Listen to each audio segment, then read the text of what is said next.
which Welcome to another episode of School of Noble Thoughts show today, where we bring in to life success stories, endeavors by people from all across the globe.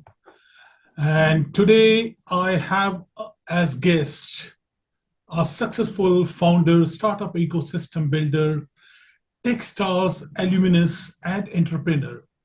He is a co-founder and director at Caribbean Dragons, a startup enabling Caribbean founders to make sustainable economic, ecological, and social global impact, and co-founder and CRO at Tychon, an internet marketing company. So speaking of Rawle Anandsingh, Rawle Anandsingh brings a unique perspective to startups and his tourism and hospitality management background, so much so that his previous startup was recognized as a top startup by the United Nations World Tourism Organization, UNWTO. With over 2 decades of experience in customer-centric industries, including 7 years in the hotel and restaurant sector in Florida, Rawle's expertise adds a valuable dimension to his endeavors. Rawle became an entrepreneur at a very young age when shortly after graduating from his high school, he was called upon to run his father's automotive business, where he honed his sales and marketing skills. Later, upon graduating from university, he again dived into entrepreneurship, leading both sales and marketing teams at several startups, including shipping, in-store radio and digital advertising, etc. The later two led him into the tech realm. As the Chief Revenue Officer at Tychon today, Rawle leverages his diverse career, drawing from various industries over the past 2 decades. His commitment to entrepreneurship is evident in his Y Combinator startup school certification and his alumni status at Techstars. Embracing the hashtag #GiveFirst culture at Techstars, Rawle co-founded Caribbean Dragons, a startup seeking to develop the Latin America and Caribbean entrepreneurial ecosystem by enabling founders to make sustainable economic, ecological, social, and global impact. Rawle's contributions extended beyond business and economic development with altruistic services at Fatima Old Boys Association, FOBA, his high school Alma Matters Alumni Association. He lives in Port of Spain, Trinidad and Tobago, with his loving family. And please enjoy my talk with Rawle Anandsingh. Thank you very much. Hi, Darpan, and thank you very much for that warm and kind introduction. It's a pleasure to be on your podcast, and I hope our conversation today is valuable to your audience. Thank you so much. Honor is all mine, Rawle. I know you're a busy man and with multiple startups, and we have been trying to fix up the time, and it has been, you were very, very generous on my first request to you at a very short notice. You agreed to come on to this show. So gratitude for that, and thank you. My pleasure. It's my pleasure. I would like to know about your background. How about your family, your schooling? Please share that with us. Yeah, of course.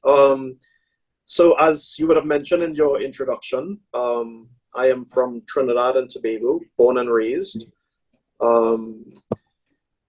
I also lived for 1 year in Caracas, Venezuela, and lived for 7 years in Miami, Florida. Came from a very small family. I have two siblings, an older sister, a younger brother. But my parents' families were very large. My dad had 16 siblings. My mom had 8. So a lot of aunts and uncles. 16.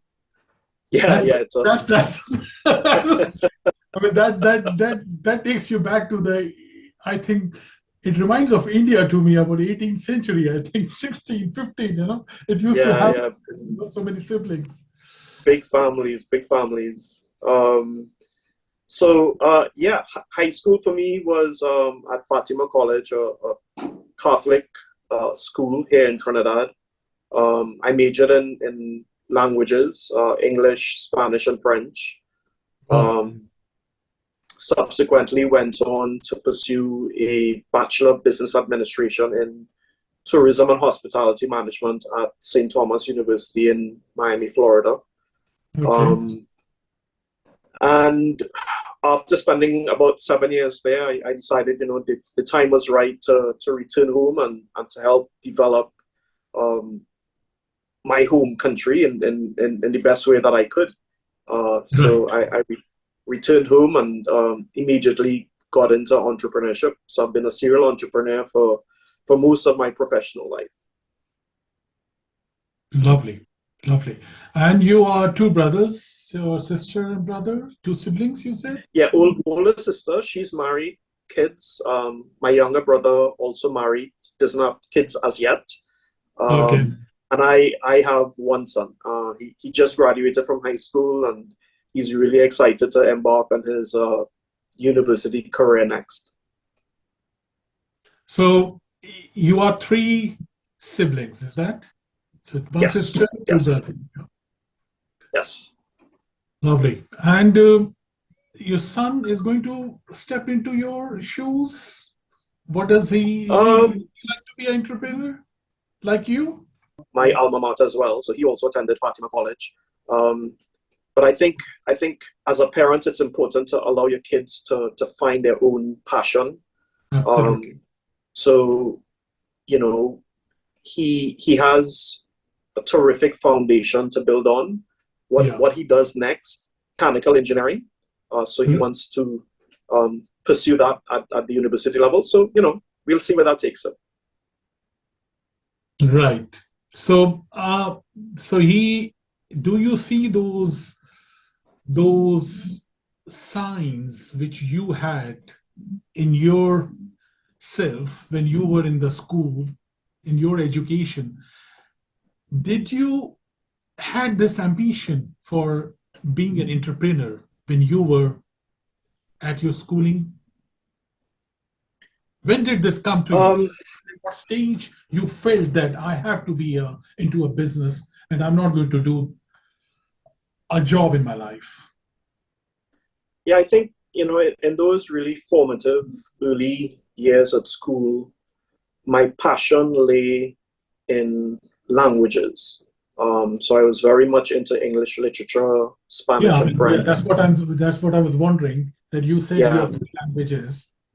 yeah. But because my dad was an entrepreneur, um, I was exposed to entrepreneurship as a boy, right? Right, And I think when those seeds are planted very early on right, with children, they eventually blossom in one way or the other later on in life. right. But as a kid, certainly not. I grew up thinking I would be working as a translator in the UN or working in a hotel. I had no idea that I would have gone along the path that my dad took. You know. So when was that you got this, the switch over took place? So you were doing the jobs in Miami, you were doing the jobs in your younger years. So at what stage did you, was that you joined your father's automotive business? Yeah. So that actually was born out of a tragic story. So my dad passed away at a very young age. He was 45 years old when he passed, Sorry to and hear. Sorry. yeah, it was a long time ago. But I appreciate the sentiment. So because he was an entrepreneur and the business was basically the breadwinner for the Yes. family, Yes. I had to take a sabbatical from university and take over the family business. But we all chipped in. So my mom got involved in the business. My brother would help out on a weekend. My sister would help out. So we all took turns helping out.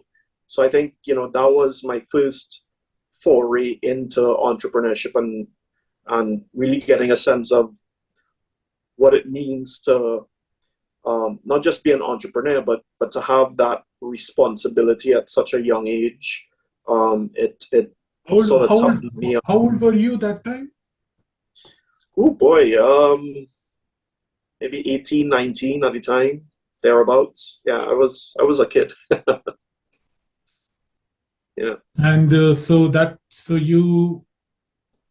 it a necessity to do or was it that you had to, was it a necessity from monetary necessity, economic factor, that you had to take care responsibilities for taking care of the family? Or was it that the business was there and there was nobody to run it? It was a successful business. What was the case? Yeah, both, right? And So you so had at the time, full business of your dad. yeah, both. So my dad was the breadwinner. My mom at the time was a homemaker. She just took care of us. Right. She was housewife. Yeah. So it was a necessity, definitely, and because it was a family business, Why it not fell to come into into that? it fell into my lap. Right. So it was just something that you just had to do at the time. You didn't really have much of a choice. Choice. And at least for that initial first year or so, and then we eventually sold the company. Oh, did you? And then yeah, and then that allowed me to resume my Restart tertiary with the. education. So that gave Yeah. you, and how long did you run that company of your father?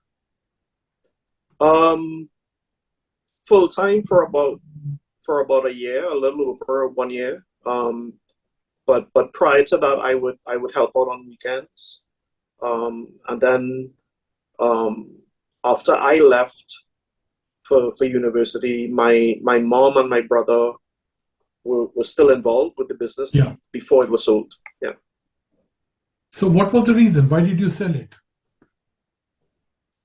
I think after I returned to university, I think it was just too much of a responsibility for my mom.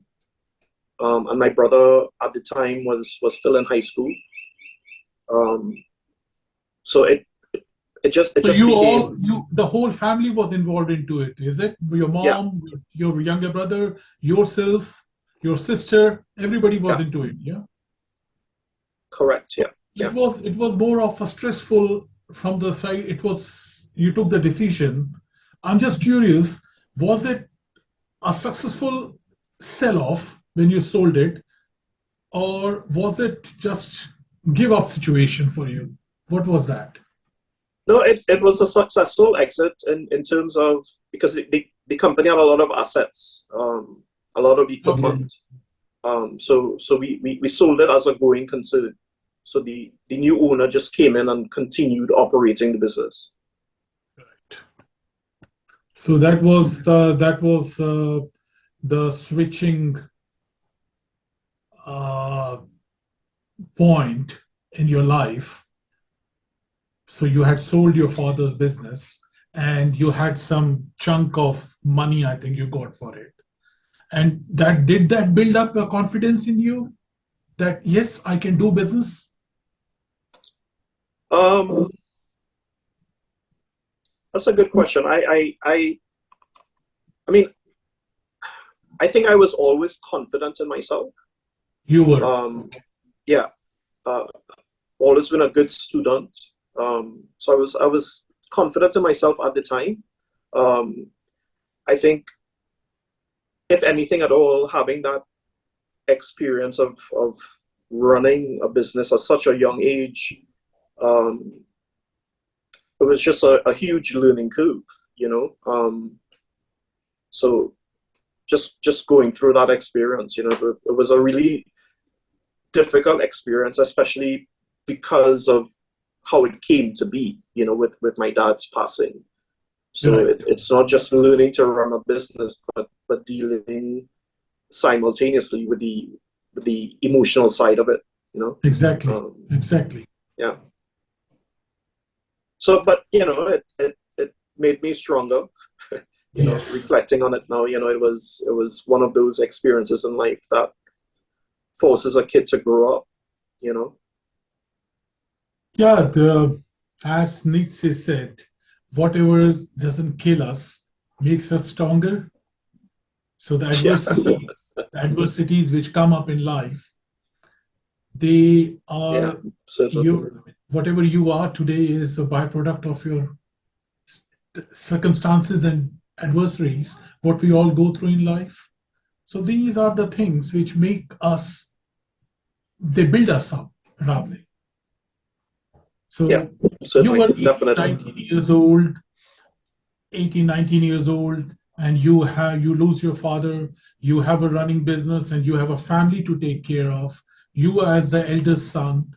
And I can imagine the burden, what could have been into your mind at that time.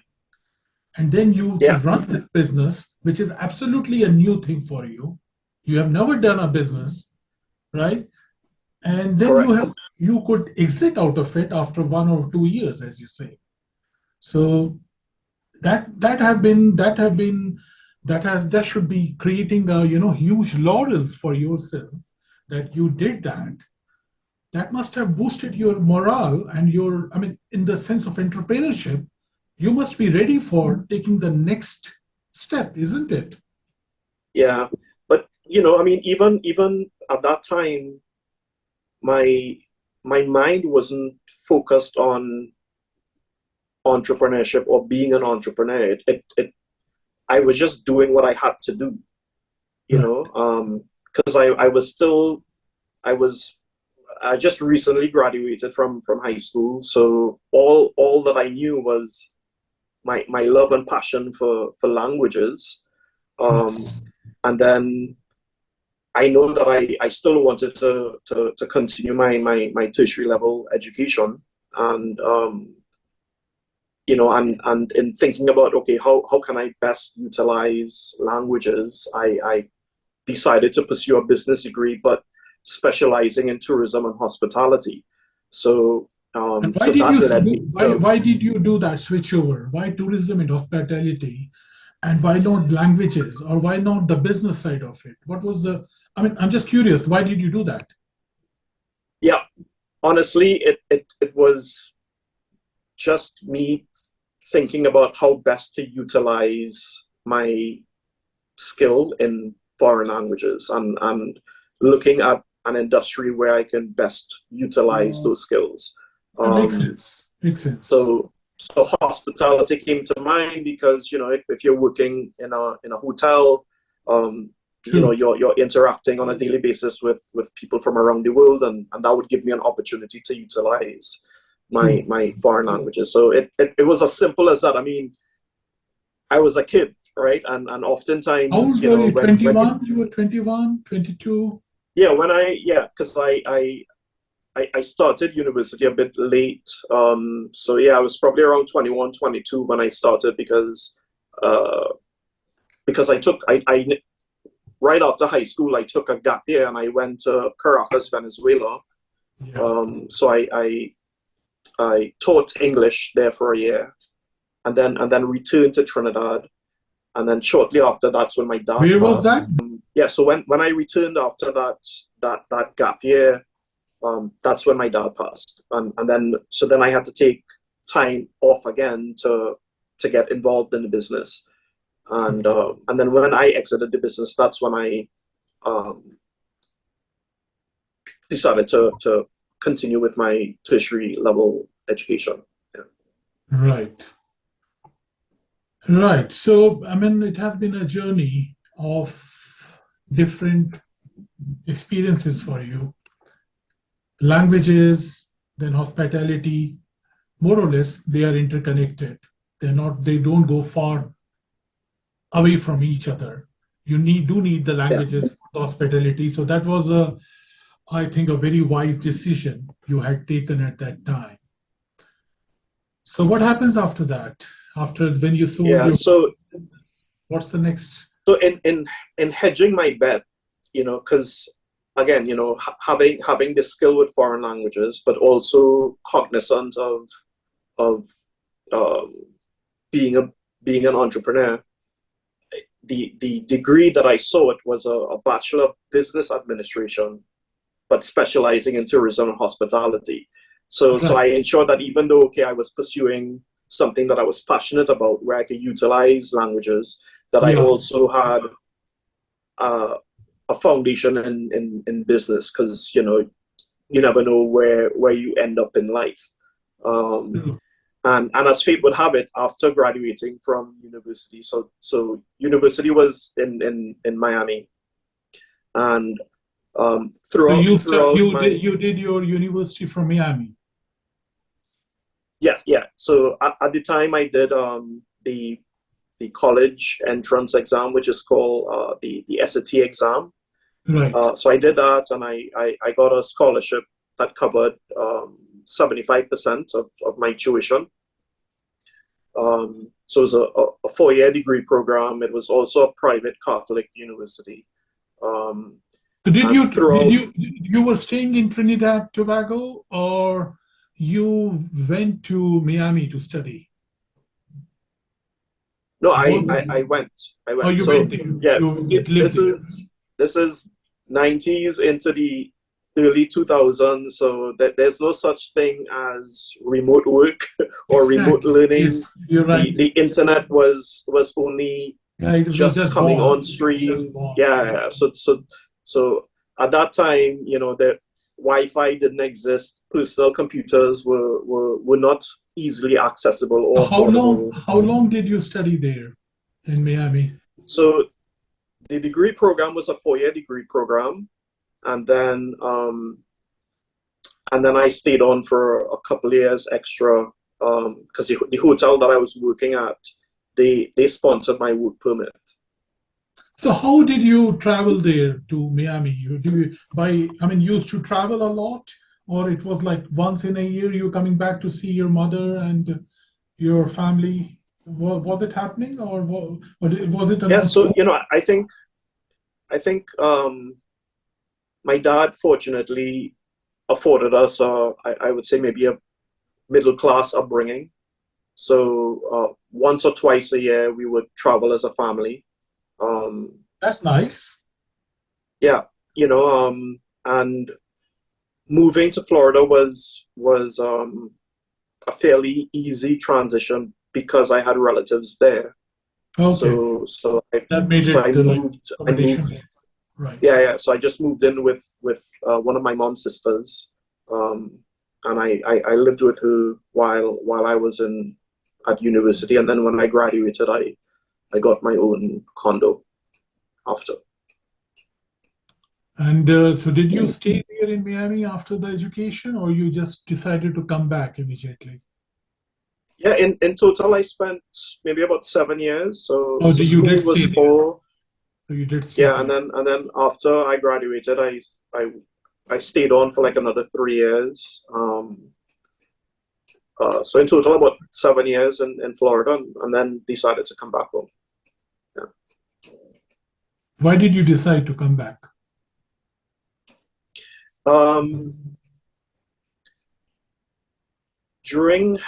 May have been in the final year that I was there, I started my first company. It's a shipping company called Jet Express. So I co-founded that with one of my good friends at the time. In Miami. Yeah, well, he was living in Trinidad, and yeah, I was in Miami. So you were And co-founders in that. yeah, and so I managed the Miami office, and he managed the Trinidad office, and I did that while still working full time at the hotel. So as I finished my shift at the hotel, I would head down to the warehouse. So it was a courier type business. It helped people at the time because the internet and e-commerce was now taking off. So people were shopping online. So which year? So we would. Which year was this? Um, this was maybe in 2000, so 24 years ago. Yeah, I think that's the time when it was picking up, right? Amazon started in 98, Yeah, and exactly. then you So had the so people were Facebook buying. coming in 2004. Yeah, yeah. So it was at that time E-commerce, where yeah. So you had people were doing a already lot you of were entering online into shopping. that. Yeah. Yeah, yeah. People were doing a lot of online shopping. But the challenge was that most of the U.S. merchants at the time didn't ship directly to the Caribbean. So if you were living in the Caribbean, you had to have a U.S. mailing address. So that was the service that we offered our customers. And We offered them a, what were you selling in that project, in that startup? a courier type services. So we would sell a U.S. mailing address. So if you're a customer shopping online, Right. Okay, Amazon so at the you were giving time, that. Okay, right. So you're yeah, giving yeah, yeah. service So of you your would send your mailing address. packages. Right. Yes, exactly. So we would receive your packages in Miami, and then we would forward it via air freight or sometimes ocean freight to Trinidad, and then we would clear it through customs and deliver it to your home. So it was, Brilliant. Brilliant.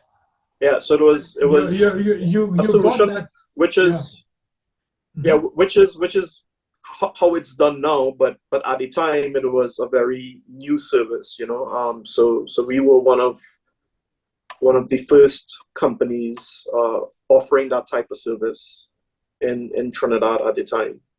Yeah. And how long did you kept this business? It still exists today. I Hey, exited from the business in 2015, but the business still exists today. Yeah. so your friend is still there, yeah? Yeah. Yeah. Well, he now lives in Florida, but we still have an office in Miami, Trinidad, and we have a location now in Barbados. Um, but yeah, so the company still exists. Yeah. So did you make money out of it before the exit yourself personally? Was it Yeah, profitable? when I very, very much so. Very much. When I left when I left the hotel and returned to Trinidad, I was working for the company full time. So the company was generating enough revenue To to take you afford, pay the yeah, salaries. exactly, to cover salaries at that. Yeah, yeah. Brilliant. So I did that full Brilliant. time for a long time. Yeah, yeah. So that was my first startup. Yeah, I mean, that was just right. So you exited, how old were you when you exited from this company? 25, 26? Um, that's about 9 years ago. Yeah, maybe late 30s. Okay, so that you were there, you stuck to that company for almost over a decade, yeah? Yeah, yeah, yeah, yeah. Okay, Um, yeah. right. So what was the reason? Why did you leave that? If it was profitable, it was like human factor with your friend as a No, co-founder, I just wanted to pursue other passions. other passions. Yeah, yeah, yeah. So when I left, I started um, two other companies. One was a digital advertising agency that I co-founded with my brother. And the second was an in-store radio company that I co-founded with two other friends. So it was just, to pursue other passions, and because I'd been doing shipping for a long time, and I wanted to get involved in other verticals new. yeah. And what happened to these two new startups with your brother and the friends? What happened with them? Yeah, so again, both are still operational today. So my brother continues to run the digital ad agency, and my friends continue to run. Your brother is taking care of that agency right now. Yeah, yeah. So, but I exited from both around 2015 or so. Yeah, and exited to start something new again. So yeah. So you are one big enterprising Steve Jobs type job man, yeah? Entrepreneur. No, you build up the businesses, you leave them running, and then you switch over to something new. Well, I think everyone. Well, first, I think it's important to pursue your passion. Two, I think. What's your passion? What's your passion? My passion is where actually my skill set lies, which is in starting businesses. I'm not really good at running businesses. So you like to start new ventures. I love the startup phase of a company. So those formative years when you're literally going from ideation to product market fit, that 3 to 5 year early phase is where I excel. And once a company matures, then it gets boring for you. It's less time interesting for me to move on. I can understand that. Yeah, I can imagine what you are saying, and it doesn't give you that push in your adrenaline in your life, and you want something new happening, isn't it? So I would like to start. You are basically one badass entrepreneur, I would say, in this in a good sense of it, that you cannot be at peace. Yeah. So if you take any of the world-class entrepreneurs, who are successful, they have done things very abnormally. You could just continue with the automotive business of your father and make it run and run. Yeah. Or with your friend in Miami, with whom you started that venture and kept on, you would have been fine. Yeah. But that was not the case. You started 2 new ventures. Now then you exited out of them. What happens next? Yeah, so as you phrased it, in me following my passion and recognizing where my skill set lay, at that time in my life, I became a serial entrepreneur. So I would focus on taking an idea to product market fit, being involved in the business in those early formative years, and then leaving it to someone who was better at running it, and just looking for the next opportunity. But more than that, when you're driven by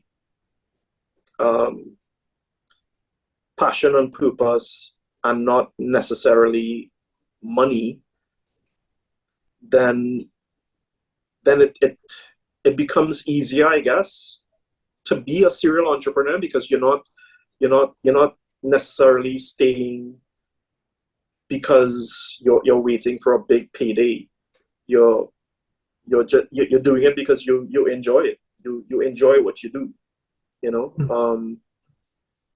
So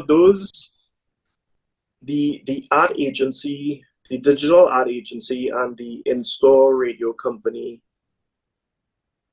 those two businesses got me involved in technology, and I previously didn't have much experience in technology.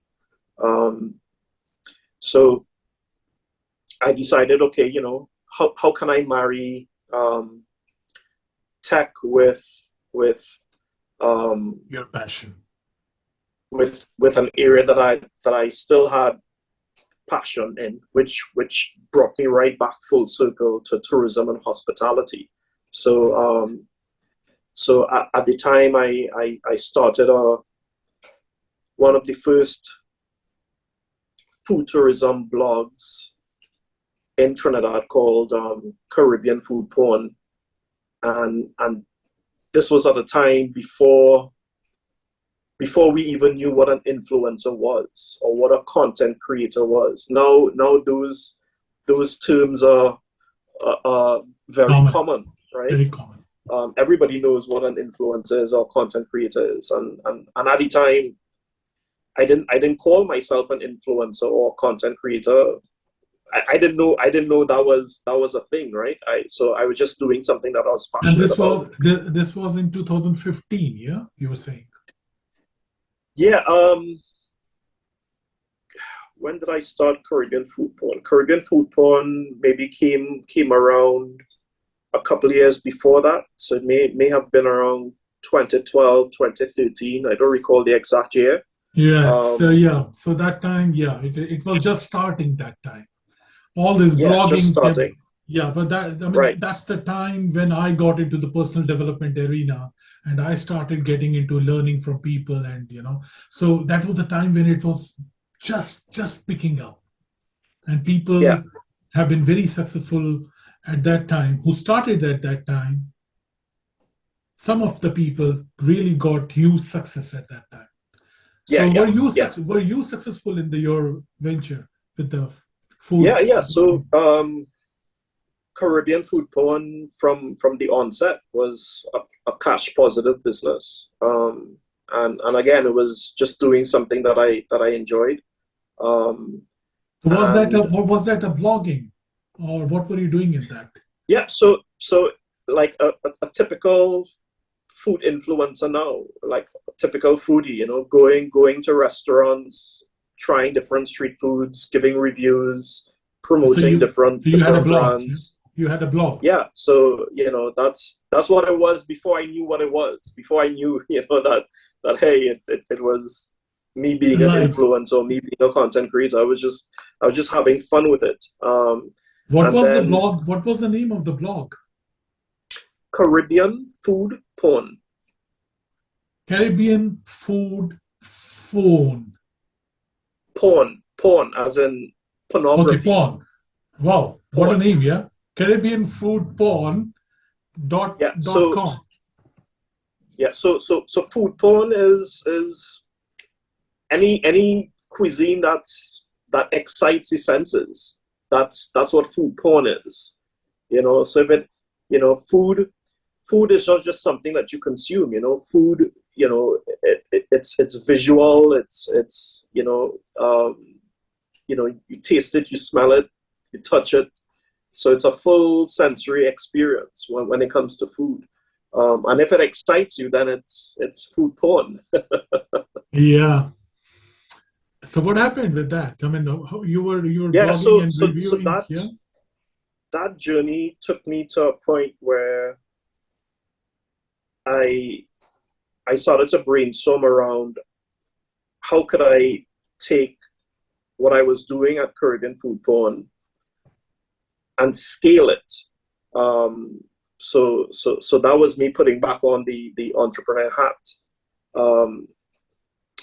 And that led me to starting my first tech startup called Travel Meet Eat.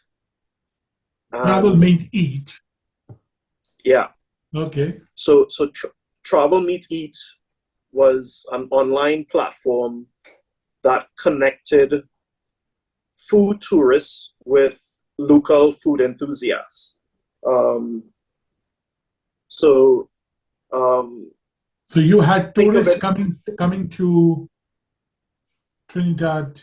Where were you at that time? Which place? Yeah, so it because it was an online platform, it was global. So meaning, you know, any person from any country could sign up, um, and then match and connect with people who shared some of their interests. So based on location or based on cuisine, based on the type of experiences, whether you prefer dining in restaurants or you're more of a street food lover, or more of a home cook. So So it this really, allowed it allowed was this a global venture or was it only confined for Trinidad and Tobago? no, we from day one, the intent was for it to be an online platform open Everybody. to the world, right? Because again, I coming out of Caribbean food porn, I was looking at how can I scale what I was doing, or the food tourism that I was involved in. How could I scale that, so that it goes beyond just Trinidad and Tobago, beyond just the Caribbean. Um, So you said so food, you were involved with food tourism. yeah, so Travel Meet Eat is a Okay. food tourism Okay. So platform. you had tourists coming in to Trinidad and Tobago, and were you physically involved with that tourism? Your project? No, No, it was an so online project. yeah, so this is, think of it like any Any social service, platform that. Uber startup. Tell us more about your tech startup which you did. The Eat and Meet tech startup. You said when you were into food blogging and then you started that. So that will be interesting to know. How did you do that and what was that? Yeah.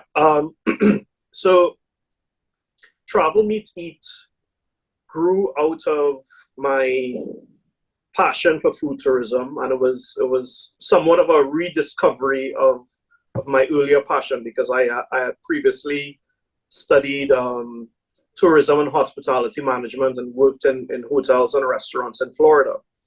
Um, so initially, I had started a blog called Caribbean Food Porn, and think of it as really early stage influencer marketing. So we would Yes. we would go to restaurants, go to street food vendors, and do reviews, do tastings, encourage people to visit, etc. So that was really early stage in terms of building a following around food, Yeah. and in thinking about how could I grow and scale. I started to brainstorm around, okay, how do I take Caribbean food porn and grow that into a platform that can scale across regions, across markets. Yeah. So that is what led me to founding Travel Meet Eat. And essentially, Travel Meet Eat was a food tourism platform that connected food tourists with local food enthusiasts.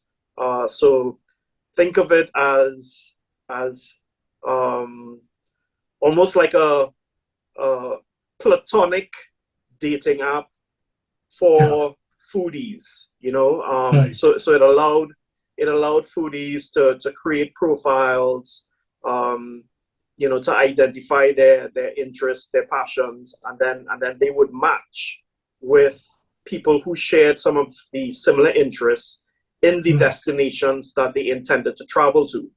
And the reason for that was, whenever I traveled, from my own personal experiences, I Yeah. always had a more authentic experience when I was in a company of fun locals Yeah. versus just staying in a hotel and falling into that tourist trap of just the regular sites.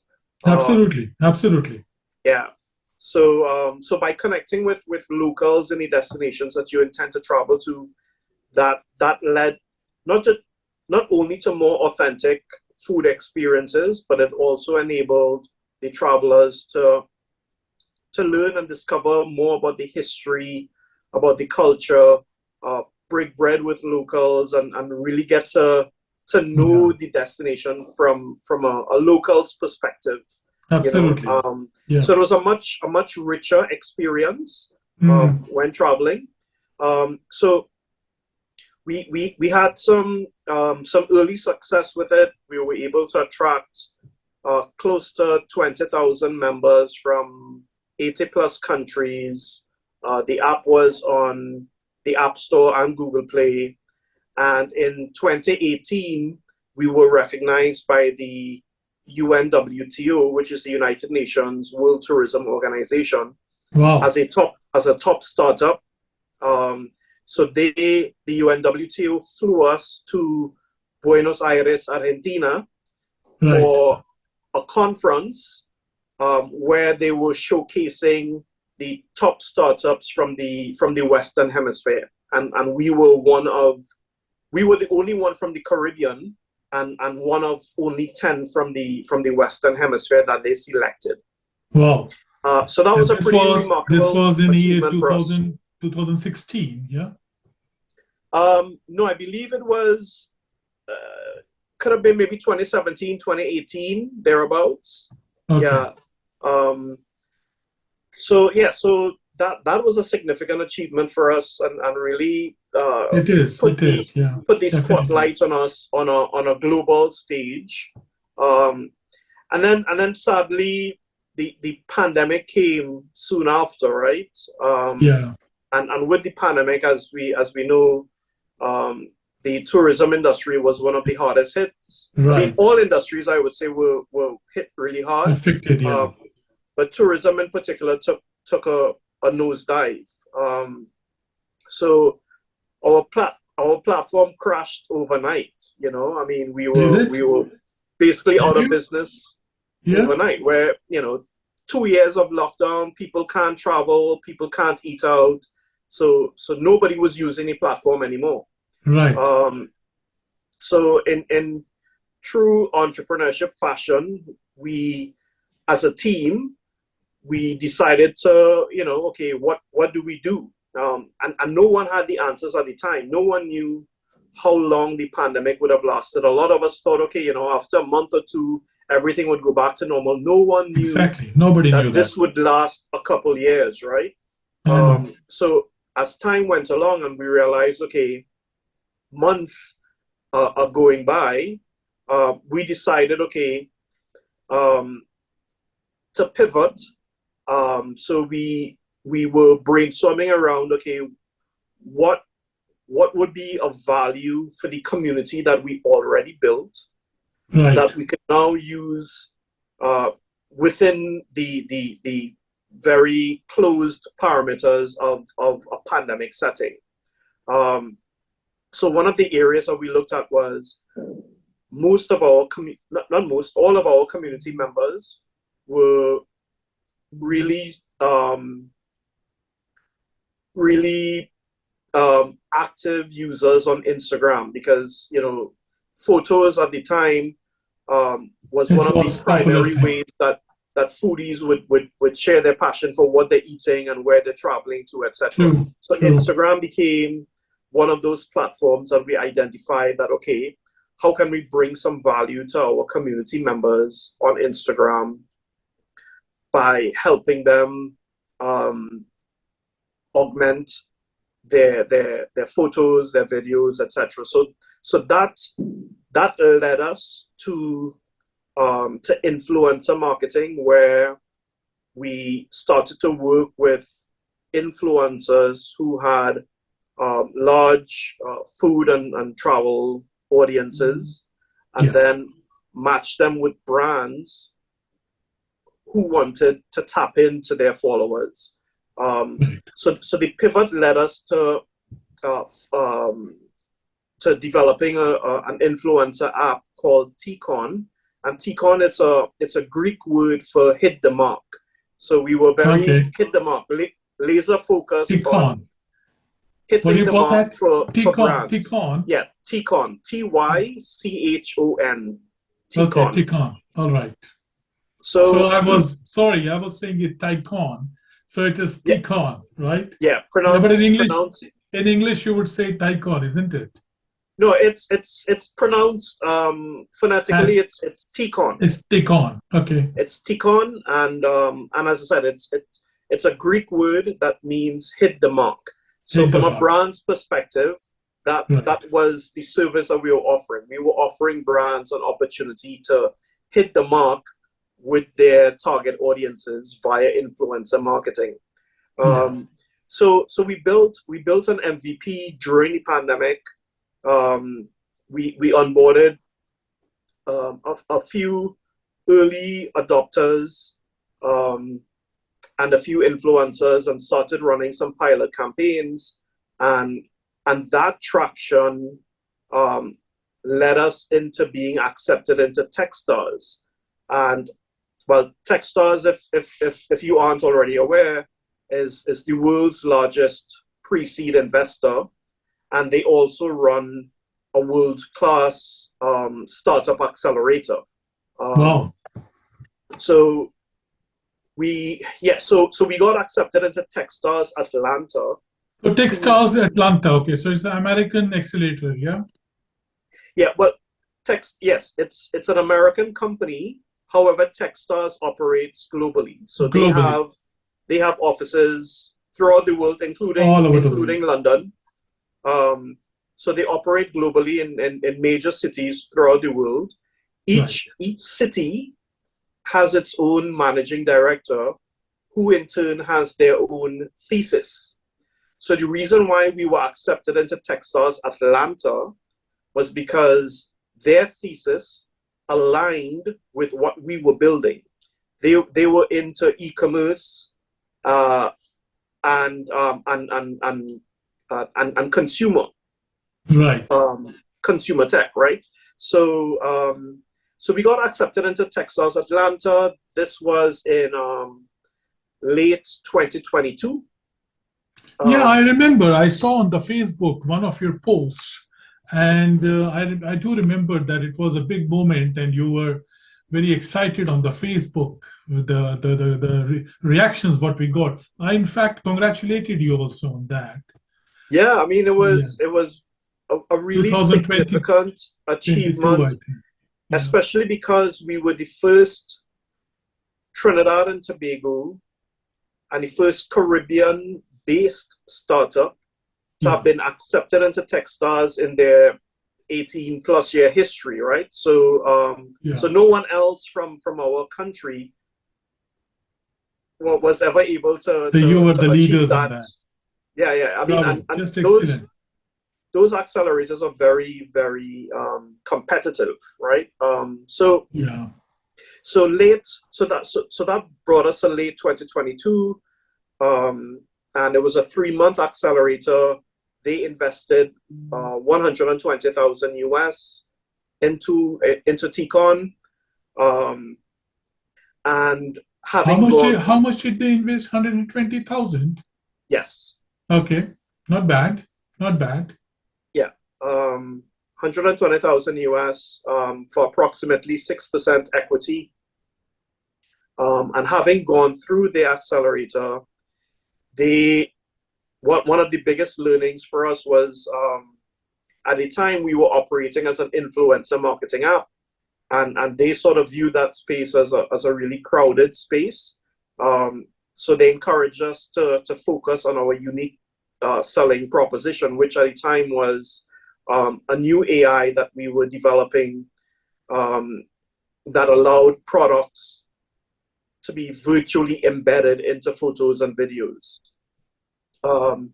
So having graduated from Techstars, we pivoted again Right. to away from being on the App Store and Google Play to developing a Shopify app that would help Shopify merchants increase their sales through AI-powered virtual product placements. And the reason why we chose Shopify as a platform was we were using our new technology. We were able to go beyond just traditional influencer marketing, which Right. tends to build brand awareness. Yeah. And we took it a step further by making our products that we virtually embedded. We made those products clickable and shoppable. So our app went beyond just a marketing tool to becoming a sales and marketing tool. So we were able to help convert those new eyeballs into paying customers. So who were your? I'll just interrupt you here, just for the listeners to understand that. Who were your customers in Shopify? Like, was it the food industry, or it was a universal industry? What industry are we talking of? Tychon. Yeah. So initially, the AI was trained for food and beverage products. Okay. And yeah, now that's what you started from. Yeah, and now we're training it to recognize more products. So, for example, we've gone into cosmetics. So now we can identify makeup products, lipsticks, etc., perfumes, colognes. So it's a work in progress in terms of training the AI to recognize a growing database of products. Right. So it's a work in progress. So as we train the AI, we'll be able to enter more verticals and offer our solutions across different industries. That is so good. And this is all based. 3 co-founders for Tychon are based in Port of Spain, Trinidad. Yes, we are chain just off the coast of Venezuela. The company is incorporated as a Delaware C Corp in the US. Okay. So even though the founders are in Trinidad, the company is incorporated as a Delaware so you C can Corp. have that. Yeah. And that's because Techstars would only invest in Delaware C Corp. So it was just something that we had to do at the time in order to receive the investment from Techstars. True. So where do you stand now with Tychon today, as of today? Right. So currently we are in the process of raising our seed round. We're raising 800,000 US, which will give us a 18 to 24 month runway. So we're currently doing that. We're currently running some pilot campaigns with clients in the US and in Jamaica. So our growth continues. We continue along that journey. It's being an entrepreneur. It's really difficult as you begin to grow and scale. And then in terms of the resources that you need, and then there are certain limitations based on where we are based. On where we reside, right? So, are you running a lot of cash right now? No, we are currently bootstrapping. So the founders, we all work full time, but we don't draw any salaries. So we continue to bootstrap the company until we close our seed round. Lovely. That's very, very intelligent move. Yeah, bootstrapping. And it's a necessity, trust in the company, right? What you're doing. Yeah, exactly. I mean, that's marvelous. That's marvelous. It's one of those necessities as a startup founder, Love that, man. Love that. Just to keep the lights on, have to do what you have to do. Love that spirit and that enthusiasm of. I mean, when you say bootstrapping, that really talks of you, that you have the belief in what you are doing. Yeah. So that's a very, very important thing. So yeah, what is that that is keeping you moving on your, as Rawle Annandsingh, on daily basis in monetary terms? Where are you getting your profits from? From the second startup? Well, mostly from savings, Okay. and doing private consulting. Oh, you do Um, that. yeah, and then recently, this was November 2023.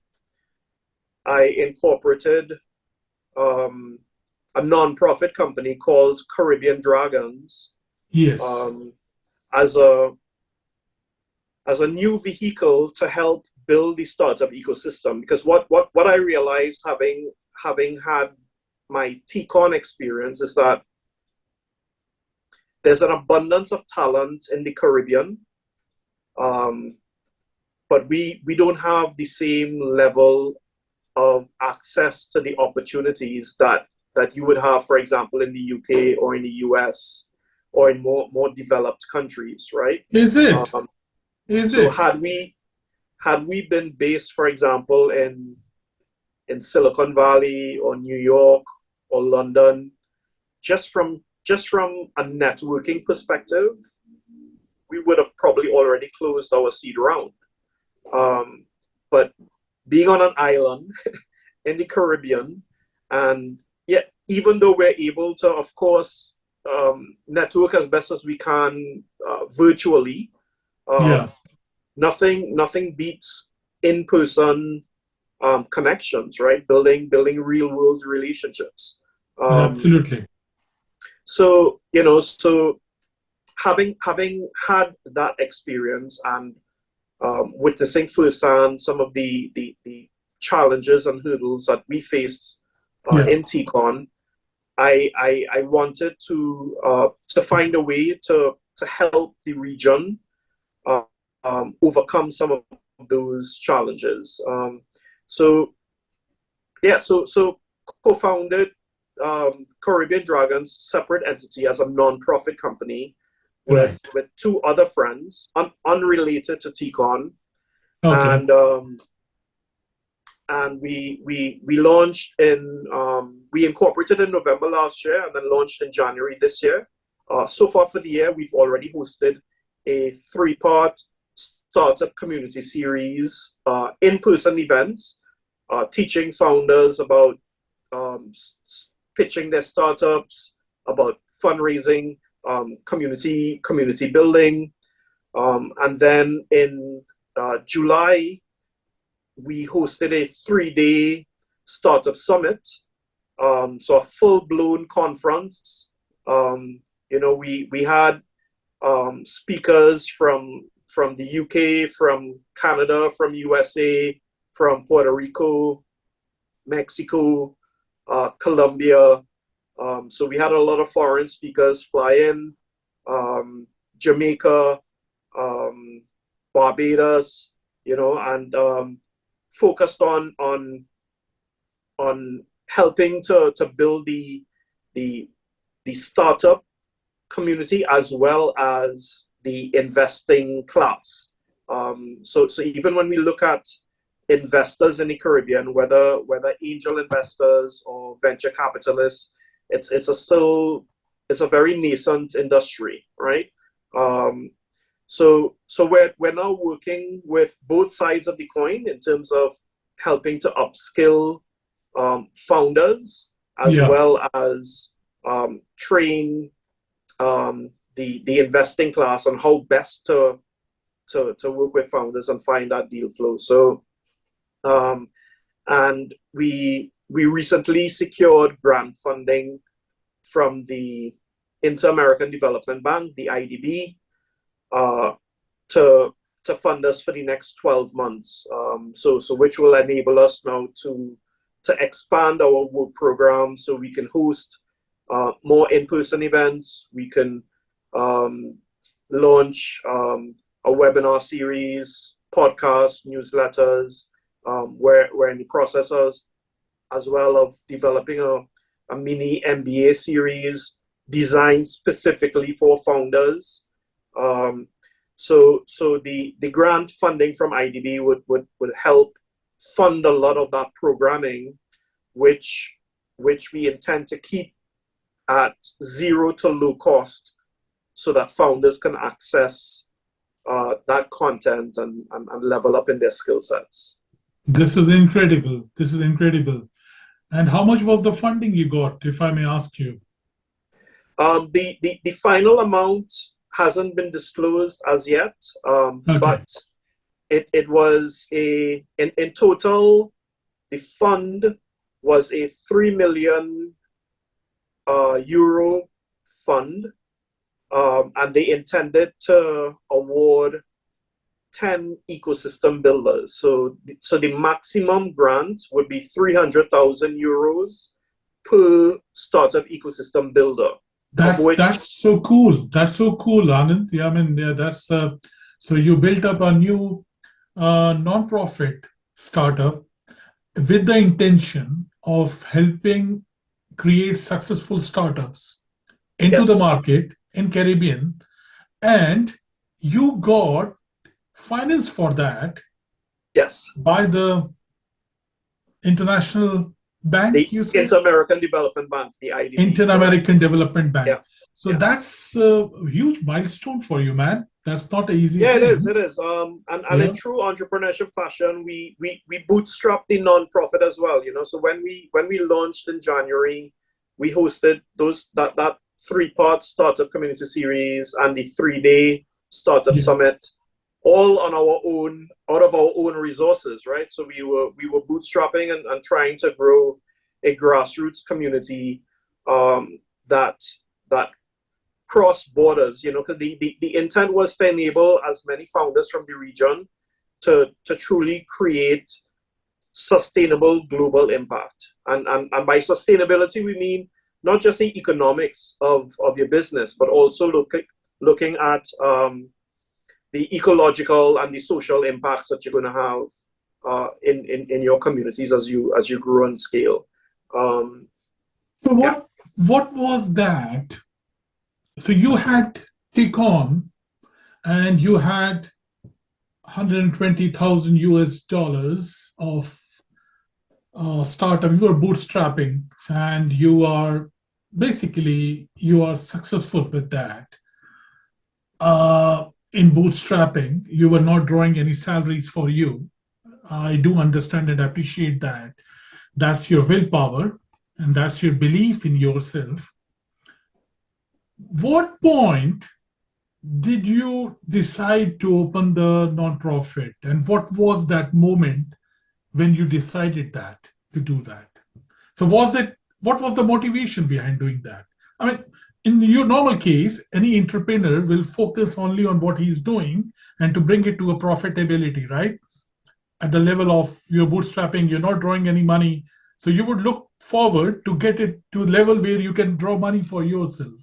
Yeah. But you decided to pivot to your dragons.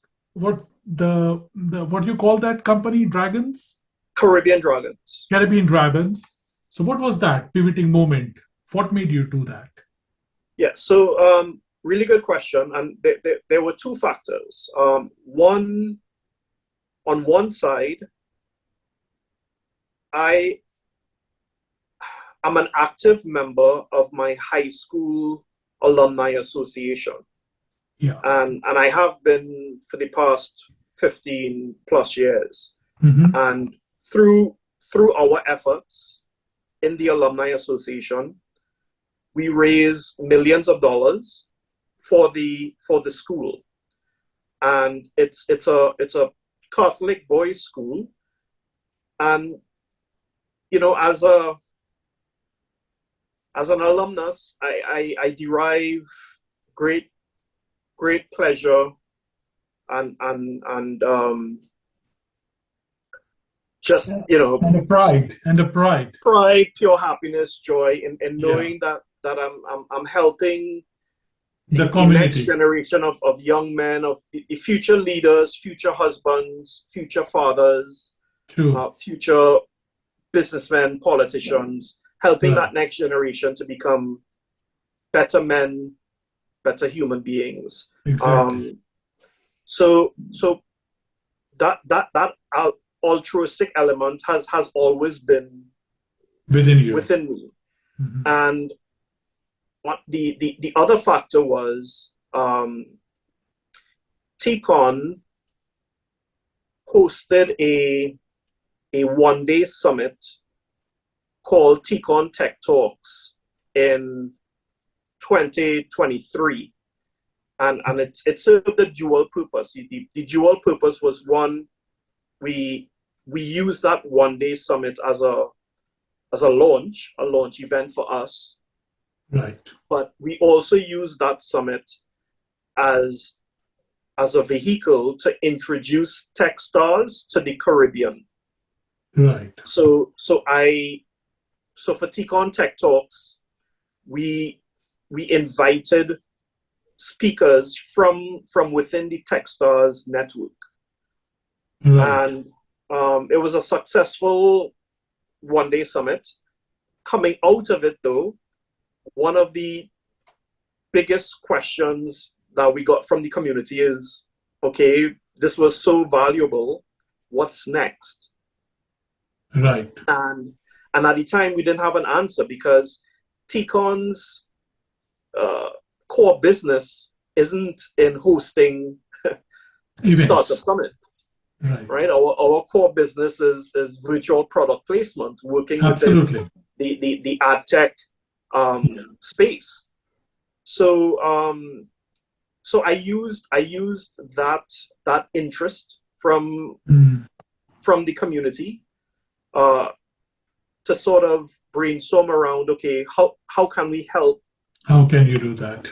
the community in terms of addressing those needs that they have, right? Because they wanted more opportunities to meet investors, to meet potential co-founders, to learn about how to design and develop a pitch deck, to learn about how to start a business, how to your go-to-market strategies. They were craving for all that knowledge that they weren't getting from let's say from school, from traditional academia, that sort of hands-on real world experience. So they were craving for that. And so I think those two factors, me serving as an active member in my high school alumni association, wanting to give back as much as I can, and then two, now discovering that, hey, there's a whole community who is in need of the knowledge and the experience that I have, but I can't do it alone. And then Tychon wasn't the right vehicle to drive that forward. Absolutely. Yeah. So in a sense, that's what led me along the path about co-founding a non-profit, and we were adamant on it being a non-profit company, because the intent was to help grow the regional. It was altruistic. It was altruistic Yes. Action, a movement, and the intention was altruistic rather than making profit out of it. Yeah. Yes. So you exactly. wanted to do good for the society, for the younger generation. Yeah. Yeah. Exactly. So exactly. that was the intention you had behind, and that sounds again of the good qualities of modern day entrepreneur, which I see in you. You have the persistence in you. You have the vision for finding the opportunity. So you found the opportunity in that one day event, and you created a non-profit organization out of it today. Yeah. But I have another question at that moment. Sure. You say that you have two more co-founders in this Caribbean Dragons. Yes. So where did you get those two co-founders from? Well, I started off with one co-founder. He was your friend. Yeah. So he and I attended high school together. Okay. And And why he he also, only? Why did you go to him only? I mean, I'm sure you must be having more friends, right? right, and the reason being is he is and he currently serves on the board of the Trinidad and Tobago Chamber of Industry and Commerce. He also serves in the Okay. American All Chamber of right. Commerce. So he was the right Um, man for for he being. had previous startup experience. He had previously Oh, started he had. two Okay. startups. Okay. And then he had a lot of corporate experience. He worked for big companies like Ernst and Young, like IBM, like Okay. eBay. Right. So he was the perfect co-founder whose passion aligned with mine in terms of trying to help the ecosystem. Right. Um, so yeah, so he and I initially partnered, um, and then organically we after starting we realized that a lot of the strategic framework behind the nonprofit company, Yeah. that it didn't yet exist, and we needed someone to sort of help us um, flesh that out. So we engaged one of his friends who had worked with him at BP, and um, and British he took us Petroleum. through, yes, and he Okay. took us through a series of one-on-one workshops to help develop our our strategic plan.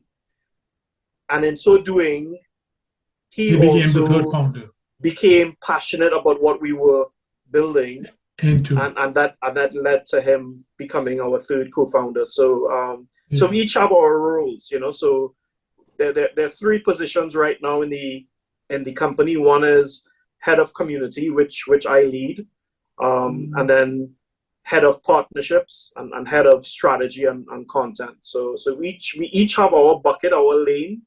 Right. Um, yeah. So it So you have made a got good the team. three responsibilities equally divided.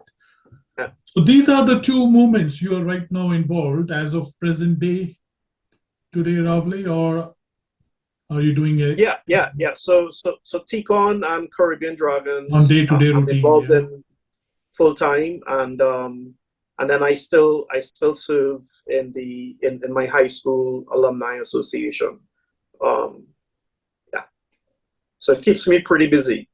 I think Dapan, a lot of people think incorrectly, in my view, that you first have to have achieved a certain level of success before you can give back, and that's not true, because you don't always have to give back with money.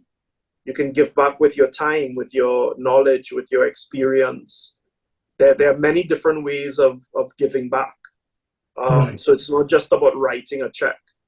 Um, so that's one of the things that I would encourage people to do more of. That while you're on this journey of Yeah. life, don't wait until you get to the destination to look in your rearview mirror and say, hey, let me see how I can help the people behind me.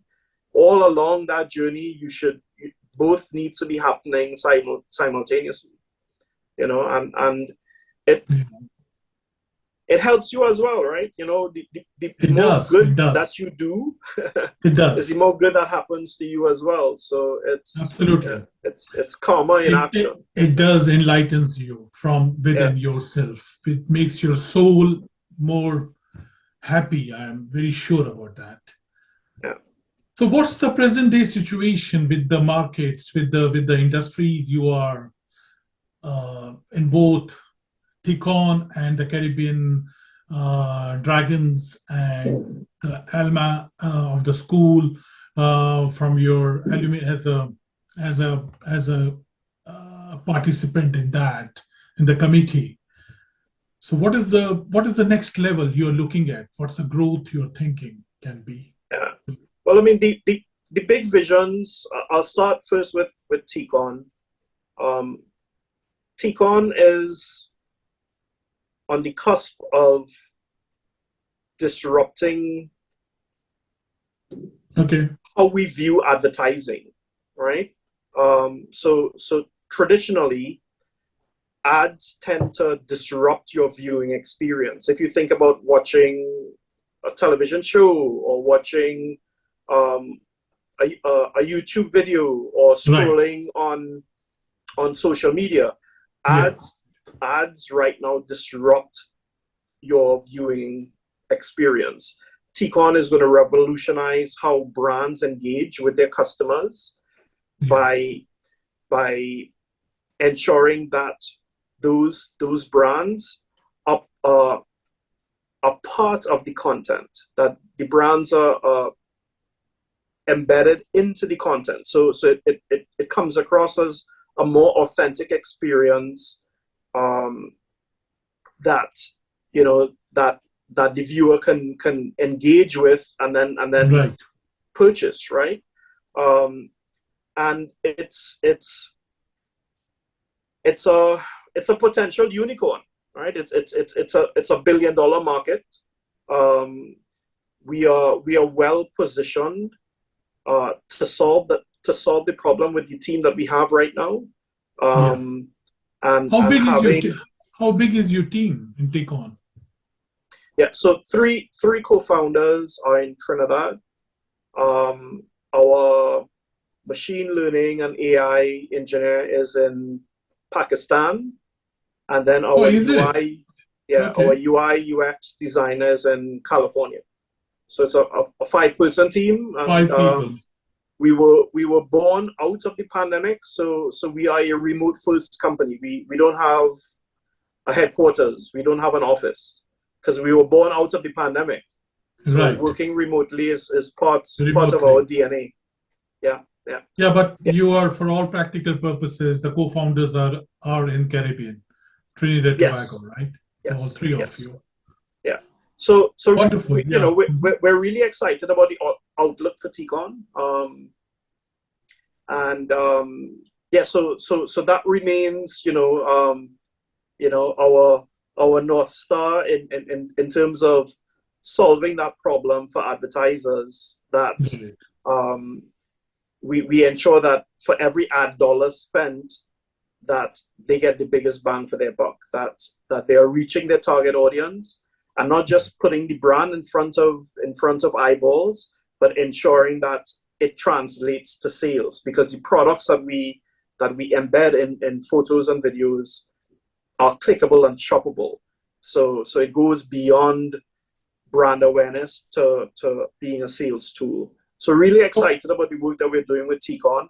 And it also helps the creator economy, right? Because the content creators that we work with, they get paid. They make a living, right? So we build the sales pipeline with the brands. The content creators become the distribution channel, and they get paid for their work. So it helps to grow the creator economy in a really meaningful way, Yeah. With Caribbean Dragons, for the first half of 2024, we've certainly made a mark locally and within the region. The prospects, yeah. So the Caribbean Dragons, you were saying. So right. So Caribbean Dragons, having had a successful year thus far, hosting a 3-part startup community series and a 3-day startup summit, and then winning the grant from the Inter-American Development Bank. I think now we're well positioned to execute on our work program for the next 12 months, and to ensure that we're having a regional impact. And I believe I was saying that that the name of the company is Caribbean Dragons, but the intent is to work with communities that border the Caribbean Sea, which includes Latin America. So we've already established really good ties with Mexico, with Panama, Puerto Rico, Bravo. Colombia. So when we look at the region, we look at the region through the lens of our nearest trading partners, and looking at those startup ecosystems in close proximity. So, for example, Mexico City, Medellin, their startup ecosystems are far more advanced than ours. And then within the Caribbean community, countries like Jamaica is far more advanced than we are in Trinidad. So the intent is to leverage the region as a whole, so that, eventually a rising tide lifts all boats, right?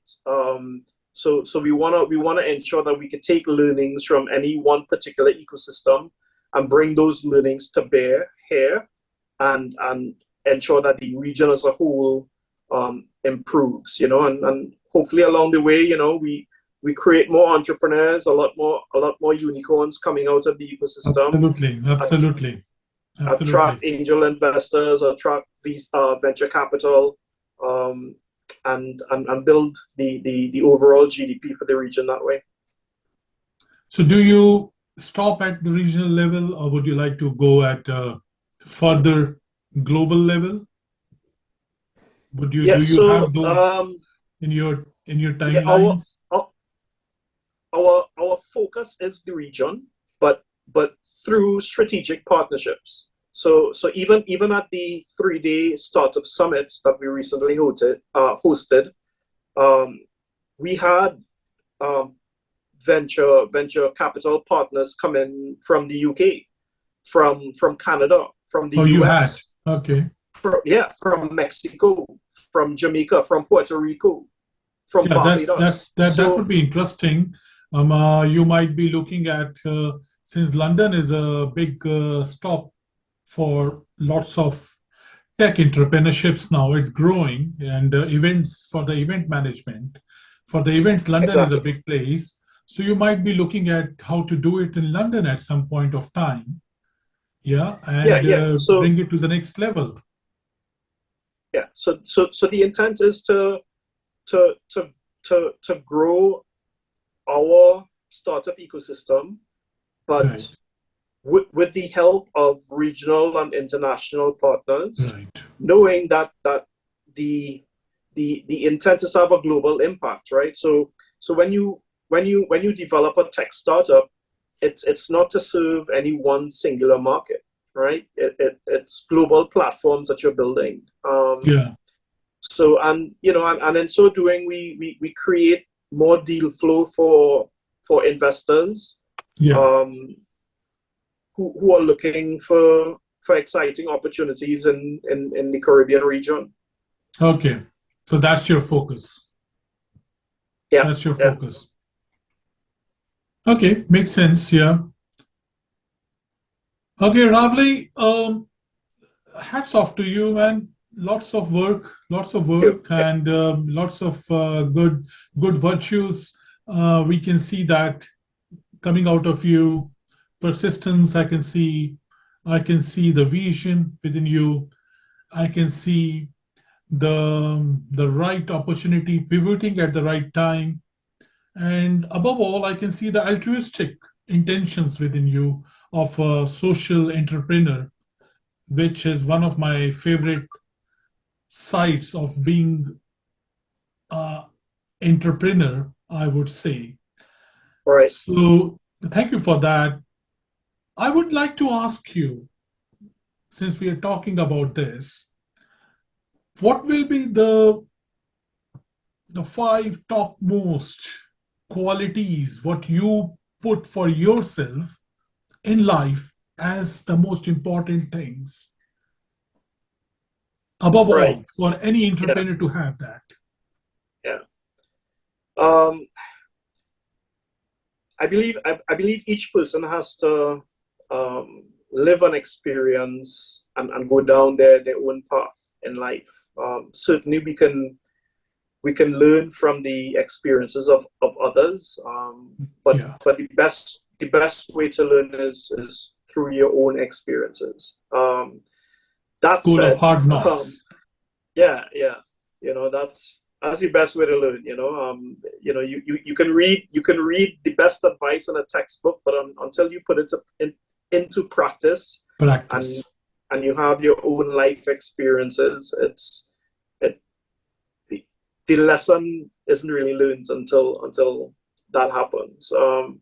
But that said, I mean, I've a few that I live by. Like whenever I travel, I'm a sponge, so I love to read, meet new people. It's a really good way to learn about their you like to history, absorb. their culture. You like to absorb. Yeah, Whatever comes in sponge, you like to absorb that. Learn as much as you can, whether it's through reading or looking at YouTube videos, putting yourself out there, traveling, networking, meeting new people. It helps to broaden your horizon, gives you a different perspective about life through someone else's eyes. It helps you to develop a sense of empathy as well. And those traits come in really handy as you begin your professional journey, right? It would sort of teach you how to deal with people. People skills are really important. It's important as well to be your authentic self. And people either like you or dislike you for it. But be true to who you are, because it's like quality over quantity. So it's better to have a small, close-knit circle of people around you who can serve as mentors, maybe be advisors to your business or be on your board of directors, who can help you with introducing you to investors or introducing you to customers. So it's better to have a really good, close-knit group of people who believe in you and in what you are trying to achieve, rather than you try to be a jack of all trades and have different faces and then you're not really developing lasting relationships. Yes. Through the work I do, it's really important to be generous. When you give, you get so much back in return. And again, I'm not necessarily talking about money, right? I mean, yes, giving money is sometimes important because people need it. Yes. But giving of your time, just lending an ear. Sometimes people just need to offload, and you need to be that one to listen and just say, hey, it's going to be okay. Because as an entrepreneur, every day is a struggle. Every day is a struggle. And you need to have a support system around you, right? But you also need to give. So it can't be a one-way street. It can't be that you are just asking people to help all the time, and then you in turn aren't doing anything to help others. And then my two other points would be, be bold. As an entrepreneur, you need to be bold. You need to have the courage and the fortitude to really pursue your dreams. So you need to have that self-confidence in you, because trust me, when you have 100 people telling you no, it's really easy to give up and not believe in yourself, not believe in the product that you're building. So you need to have that strength, self-confidence from inside you, to keep on pushing through those roadblocks, despite the noise, despite everyone saying, hey, Rawle, you're wasting your time, you should give that up, you should just go get a regular 9-to-5 corporate job. You need to have it within you to keep going, right? And tied into that is persistency, just being persistent, because in spite of all of that difficulty and opposition, you have to continue. So using Tychon as an example, right? We bootstrapped, we got some traction, we got into Techstars, so we got some pre-seed money, and now we're right back to bootstrapping again because we haven't as yet closed our seed round, right? So it's if you aren't persistent with it, then you might never get to that point where you finally start seeing the silver lining, right? Where you can breathe a bit of a sigh of relief and say, all right, okay, I'm finally starting to see my way. Yeah, the company can finally start paying me a salary. So you need to be persistent, because those difficult times that you experience as an entrepreneur, they define who you become, right? They define the type of leader that you eventually become. Right. So it's, if you aren't strong enough and you don't have the belly for it, stick with your 9-to-5 corporate job, because entrepreneurship isn't. If you said easy. Sorry, I couldn't listen to the last part. If you are not strong, and you said.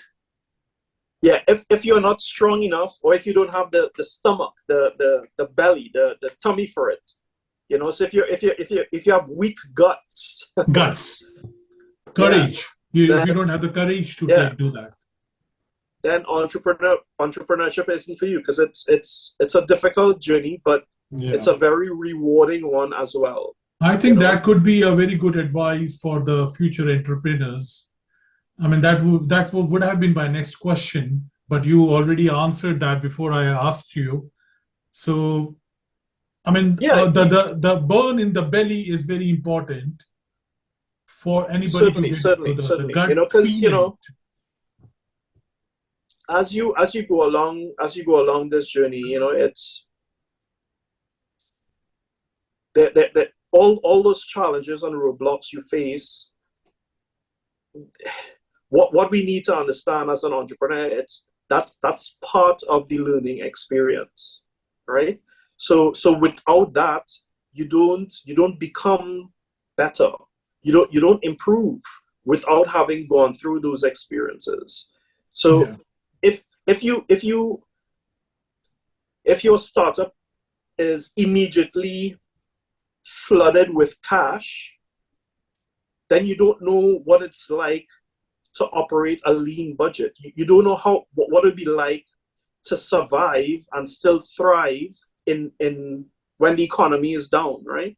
So you need to go through those difficulties in order to improve and to be a better leader, and then finally, Dapan, for me, it's really important that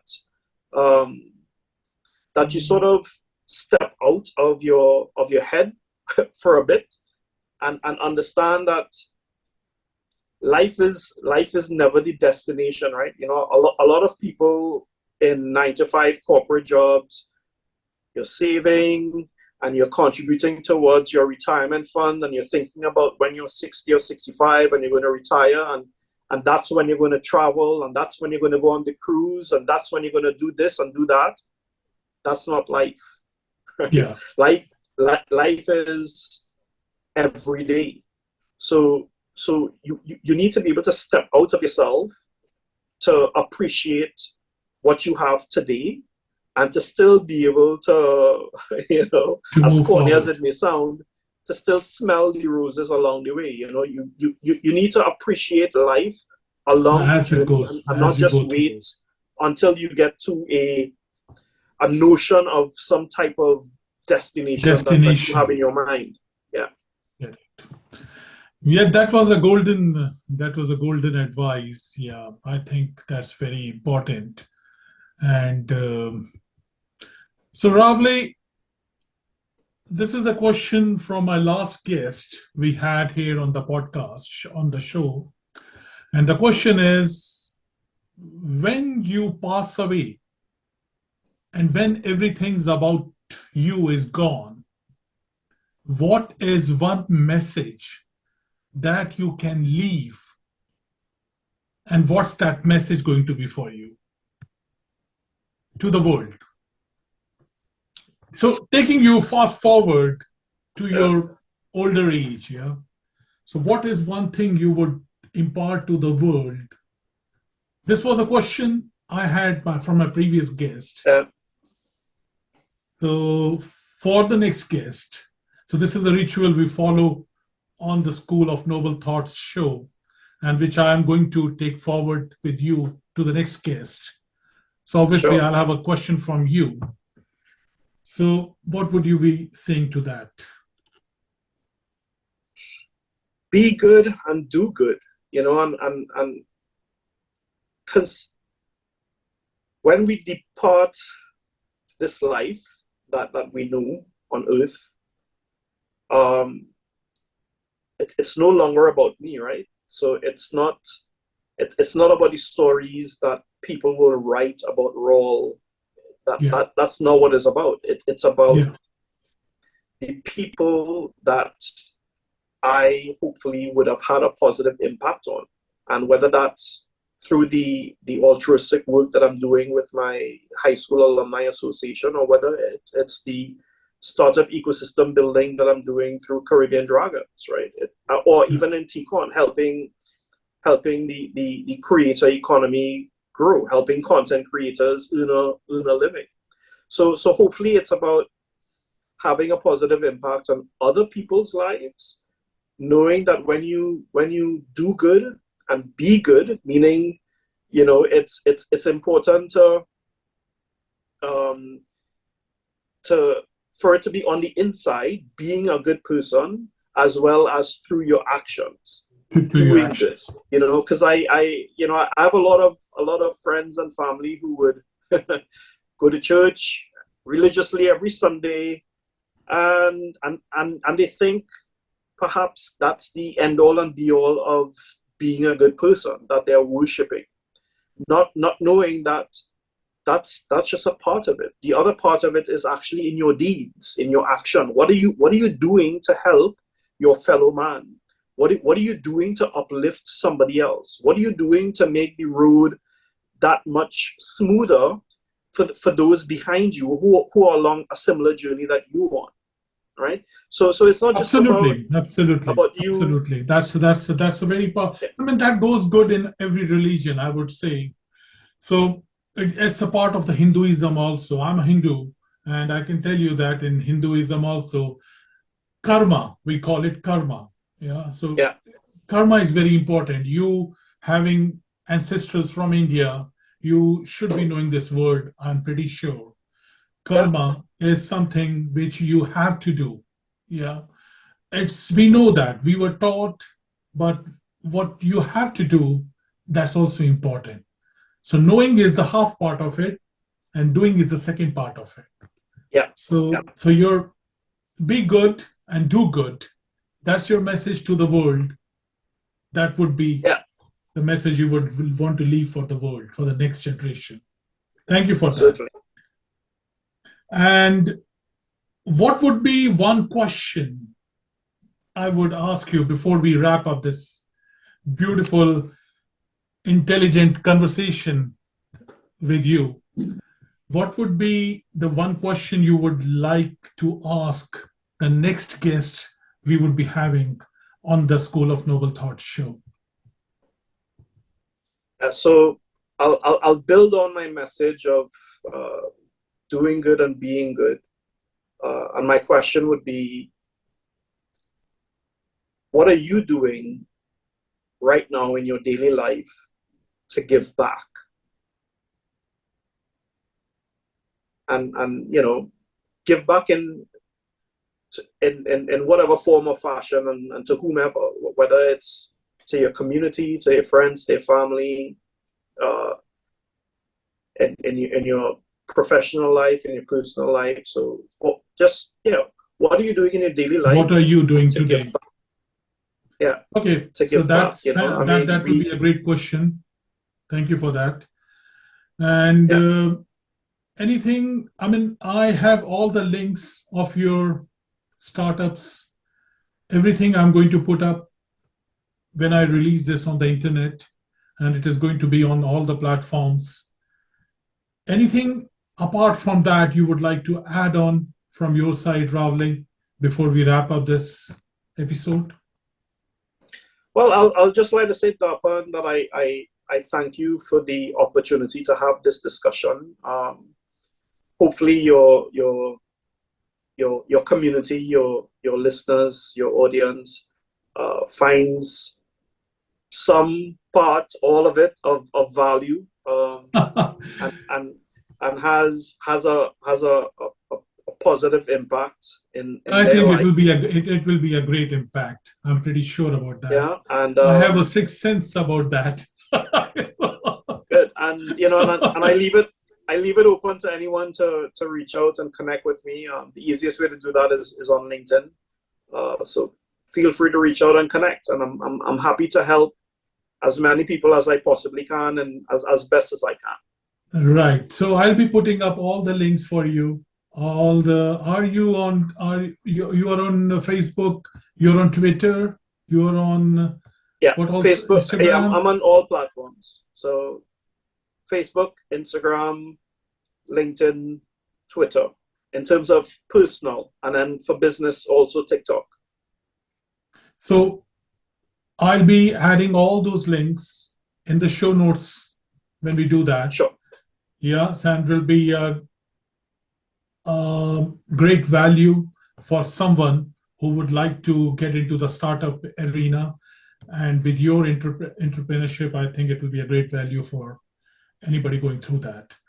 Thank you so much, Rawle. You have a lovely day. One last thing, Dapan. Yes. My background photo is. I wanted to ask you. Sorry about that. That was I had two questions actually. Yeah. Yeah, it's a photo of the most popular beach in Trinidad called Maracas Beach. It's on our northern coast.